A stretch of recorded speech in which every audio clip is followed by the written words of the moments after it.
একজন বাবা মৃত্যুর আগে উইল করে গেছেন এবং সম্পত্তি বন্টন করে গেছেন, এবং যেভাবে সম্পত্তি বন্টন করেছেন তাতে কোনো ছেলে নিজেকে মনে করছে যে সে বঞ্চিত হয়েছে, তখন সে কি করবে?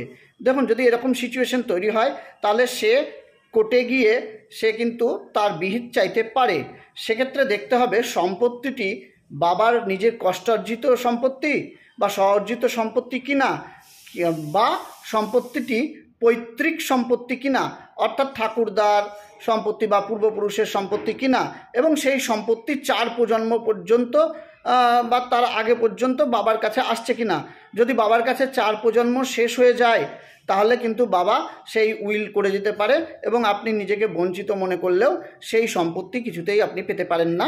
বা বাবার যদি এটা সেলফ অ্যাকোয়ার্ড প্রপার্টি হয়, বাবা যাকে খুশি তাকে উইল করতে পারে। আর যদি এটা পৈতৃক সম্পত্তি হয় বা পূর্বপুরুষের